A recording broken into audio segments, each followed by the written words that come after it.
By the time the sun cleared the ridge, 18-year-old Callie Marsh had already driven 52 willow cuttings into the mud.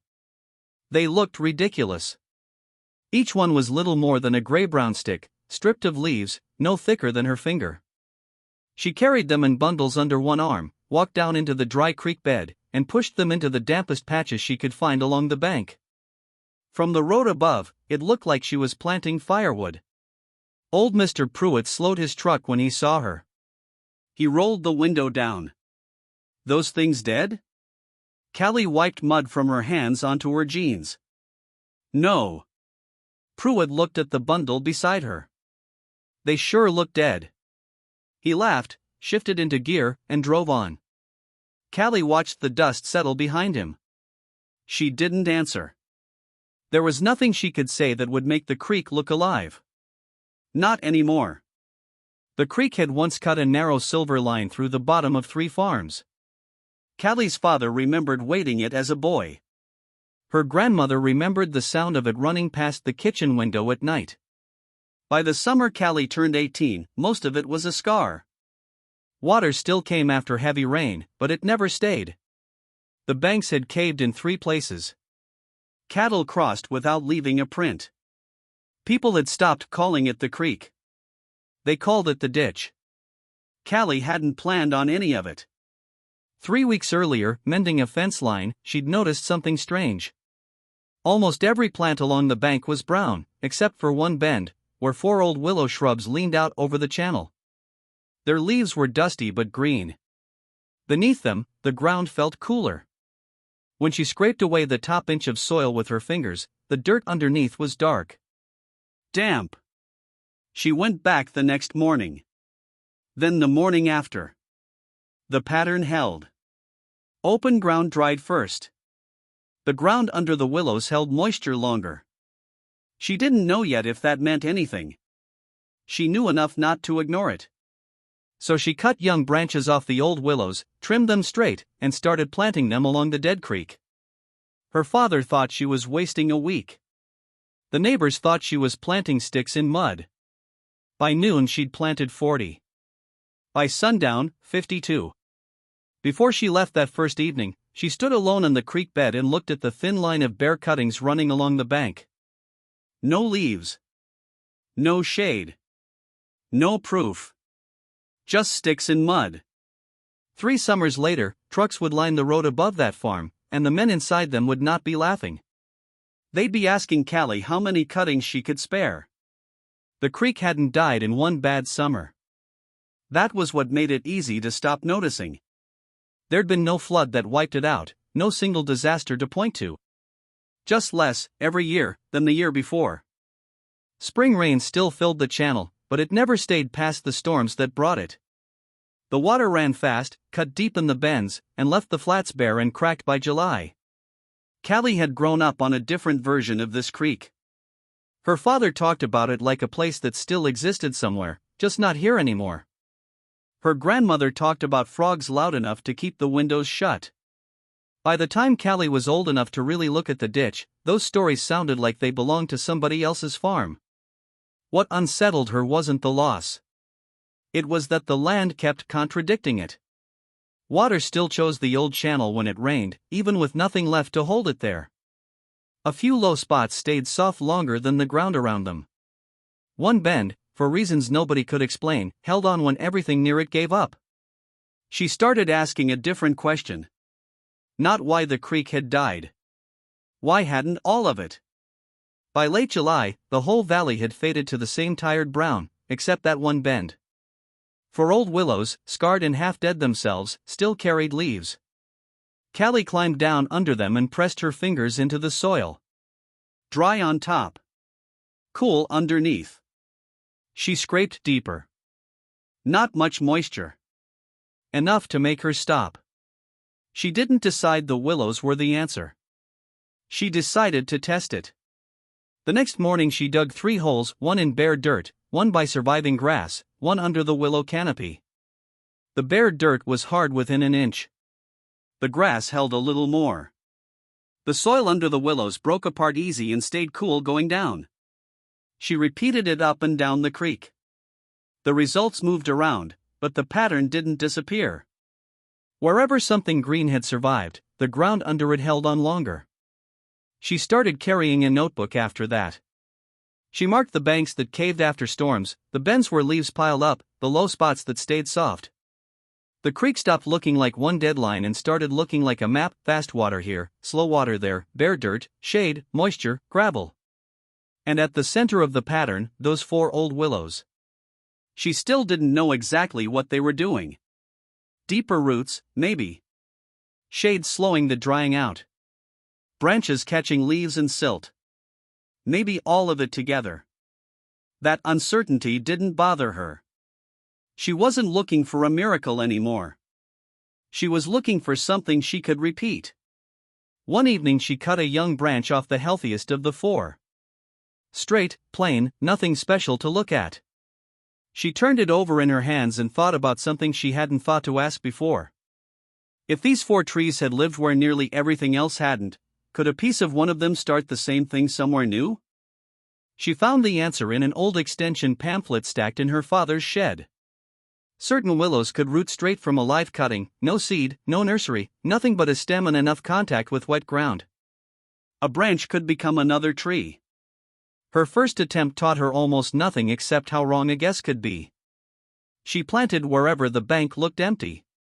Some ground was too hard to drive a stick into at all. Some was loose gravel that gave way under her boots. But a few spots that looked dry on the surface turned cool a few inches down, and those were the ones that stuck with her. By the end of that first long day, 52 cuttings stood along the bank. Her father came down from the pasture and looked at them a long time. "You really think those'll turn into trees?" Callie looked past him at the 4 old willows. "I think some of them might." "That's enough to start." For almost 2 weeks, nothing happened. The cuttings stayed gray and bare, barely different from dead sticks jammed in the mud. Then, near the lowest bend, a small swelling showed up beside one stem.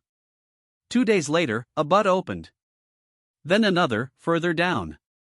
7 cuttings, out of 52, showed any sign of life. It wasn't much against the length of creek she wanted back.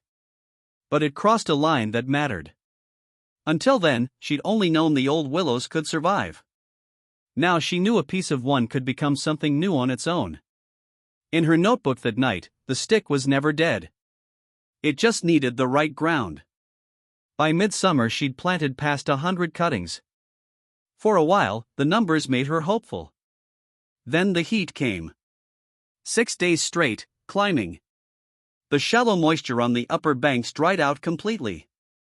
Ground that had been soft in spring went hard around the stems overnight. She walked the creek every morning and watched it happen. Leaves curled, turned gray, dropped. Some stems stayed green under the bark. Others didn't. The ones planted highest on the bank went first. The loose gravel plantings followed. A cluster near the pasture survived the heat only to get trampled when 2 calves pushed through a weak stretch of fence. By August, she'd lost close to half of what she'd planted. She stopped counting for a while. Then came the storm. It lasted under an hour, but the ground was too dry to take it. Water tore down the channel, brown and fast, carrying sticks and loose bank with it. The next morning, a whole section she'd planted weeks earlier was simply gone. Not damaged. Gone. The bank had caved into the water and taken the cuttings with it. Her father found her sitting on a rock near the washout. "You can stop," he said. "Quiet. Not pushing." Callie looked at the broken stems scattered in the mud. "I know." She picked one up and pressed her thumbnail into the bark. Green underneath. Still alive. Notebook: stop planting trees. Start reading water. The problem wasn't whether willow could grow there. Clearly some could. The problem was where. She changed how she walked the creek after that. She stopped carrying bundles of cuttings and started carrying a shovel, a metal rod, and her notebook. For several days she planted almost nothing. She watched instead. After the next rain, she followed the whole channel and marked where the water had slowed, where mud had settled, where the bank had been cut away clean. She pushed the metal rod into the ground as she went. Sometimes it stopped 2 inches down, hard, dry, wrong place. Sometimes it slid deeper into cool, damp soil. Those spots she marked with a scrap of red twine tied to the nearest fence post. Her father watched from the tractor one afternoon. "Planting today?" "Not yet." "What are you doing?" She pointed at the creek. "Trying to figure out where it wants me to plant." He shook his head. But this time he didn't laugh. The more she watched, the less the creek looked like one simple line. It changed every 20 or 30 feet, a shaded bend holding moisture, a bare slope shedding water in minutes, an old root mass trapping leaves and silt after every storm. The land was uneven, so her planting had to be uneven too. That was the shift. She stopped spacing cuttings in neat rows and started clustering them where the ground actually gave them a chance, near damp bends, below stable roots, beside whatever had already managed to survive on its own. Notebook: don't plant where the creek looks alive. Plant where the land still remembers water. The change, when it finally came, didn't announce itself. Most of it happened underground, where she couldn't see it. By the following spring she could tell which cuttings had actually taken hold. When she pulled gently on the strongest stems, they resisted. Roots. Some plants pushed new shoots. Others stayed short, but the bark underneath stayed flexible and green. Then the visible part started. Leaves opened. Small patches of shade formed under the young stems, only inches wide at first, but in the hottest part of the afternoon Callie could feel the difference with her hand flat against the dirt. Leaves and bits of debris gathered around the base of the plants instead of blowing off downstream. After rain, fine silt began settling there instead of washing straight through. At one bend that had caved in nearly every year Callie could remember, the bank held through a storm for the first time. A few cuttings bent. One tore loose. But the whole edge didn't go, the way it always had before. When she dug near one of the surviving stems, thin roots ran through soil that used to crumble apart in her hands. Weeks later, grass showed up beside the willows on its own. Then small sedges came back in the wetter pockets, plants Callie hadn't planted at all. That mattered to her more than the willows themselves. The ground was starting to respond without her carrying anything down the hill. Notebook: sticks. Roots. Shade. Moisture. More plants. Stronger bank. Each piece makes the next piece a little easier. It wasn't a miracle. Whole stretches still failed outright. But the places that worked no longer needed her to keep them alive. They were starting to hold themselves together. The third summer opened dry and got worse from there. By June the hills had already lost their color. By July the pastures had gone yellow-gray and the stock ponds were pulling back from their own banks.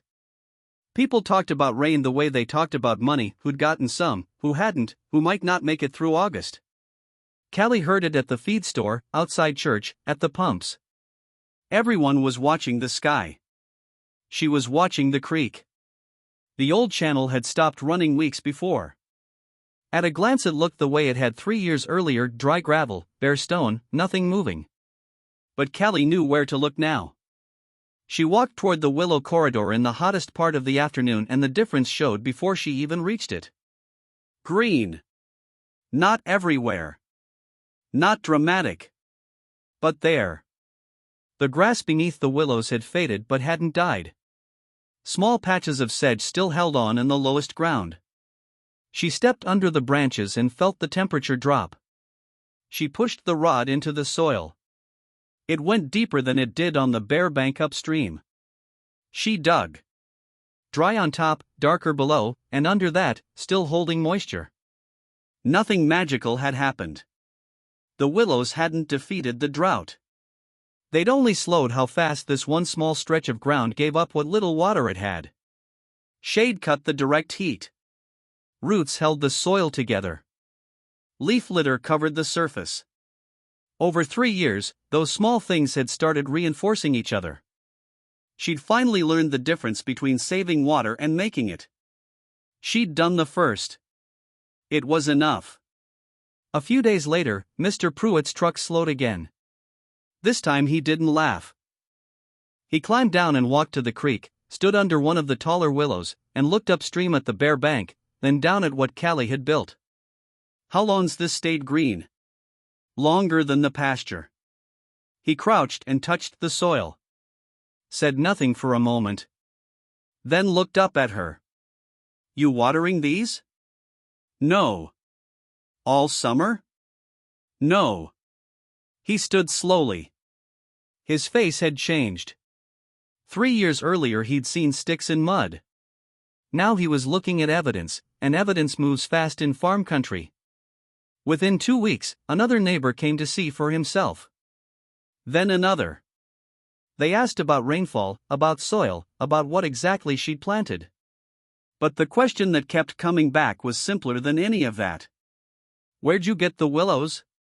The first one who came alone was a man named Ray Dunmore, who ran 2 pastures downstream. He'd driven past the property 100 times without stopping. That afternoon he turned in, parked by the barn, and asked to see the creek. They walked in silence until the willow corridor came into view. Ray stopped and just looked. The contrast was sharper now: pale, brittle pasture on either side, and that stubborn band of green running down the middle of the dead creek bed. You plant all these? Most of them. How many died? That question surprised her a little. A lot. First year, close to half in some sections.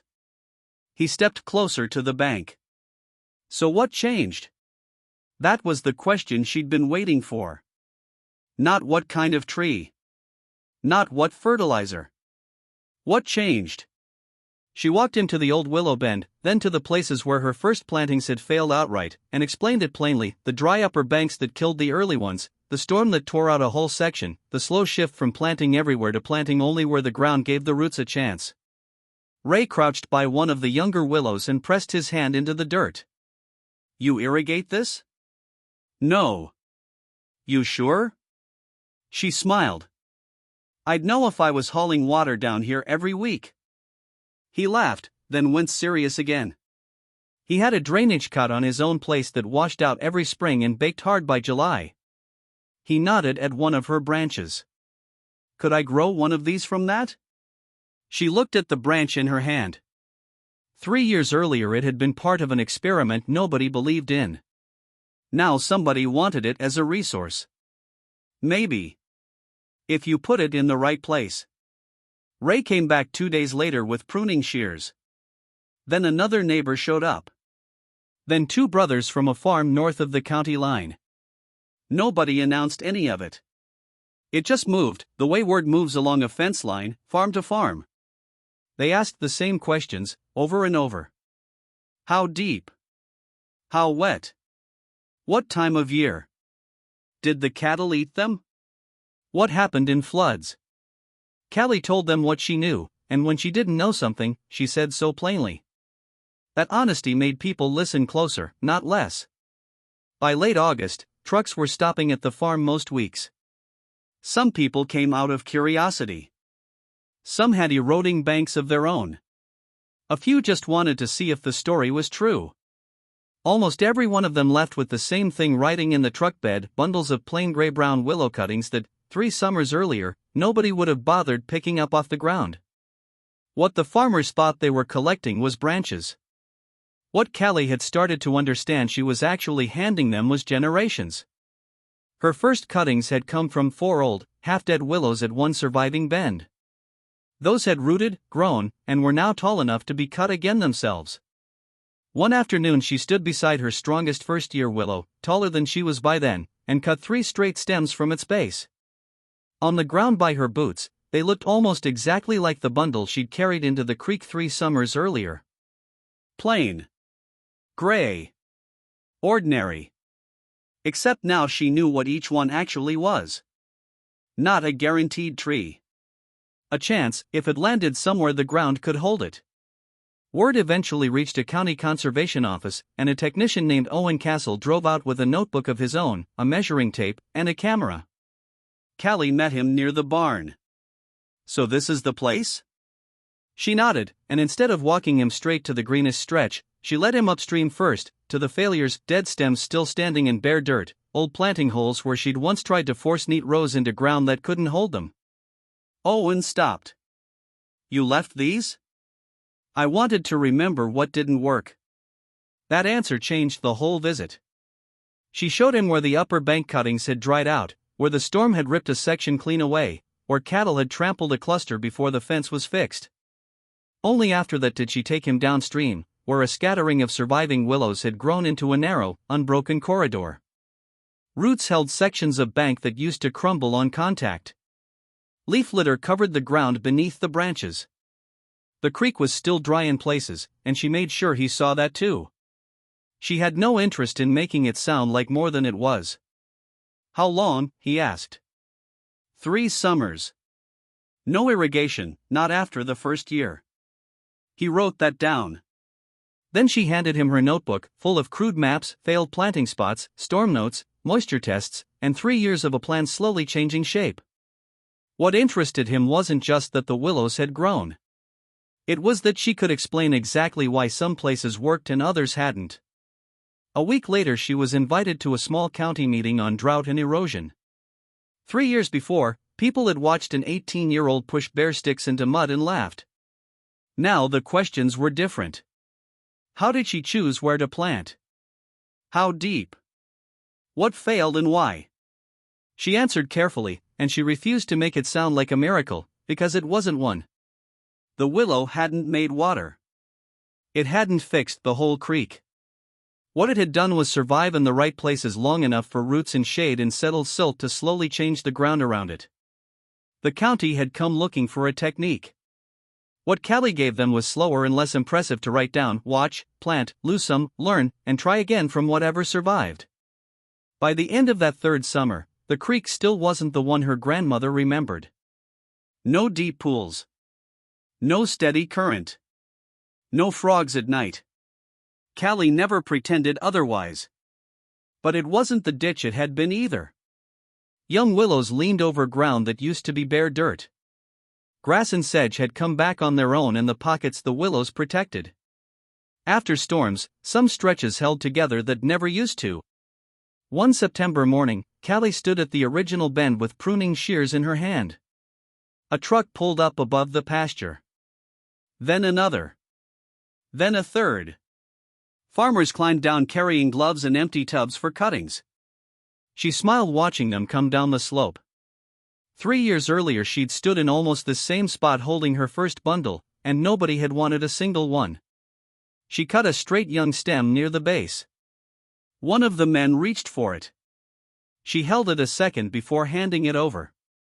It looked ordinary. That was what made the moment strange. Nothing about it announced what it could become. No roots showing. No leaves left after trimming. Just a stick, the same kind people had laughed at 3 summers back. Think this'll take it my place? Some might. He laughed.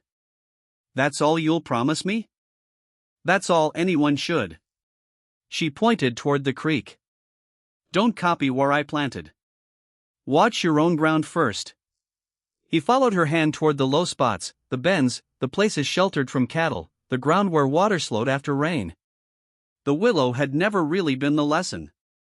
The lesson was learning to see what the land was already trying to do on its own, and giving it a little help getting there. Callie looked down at the next cutting in her hand. At 18, she'd believed she was planting trees. Now she understood she'd been planting chances for roots, for shade, for moisture and time to do the rest of the work together. The branch itself was almost nothing. What it could become was the whole point. That was why the trucks kept coming. Not because she'd found a miracle. Because 3 summers earlier, she'd noticed a possibility nobody else had thought was worth a second look.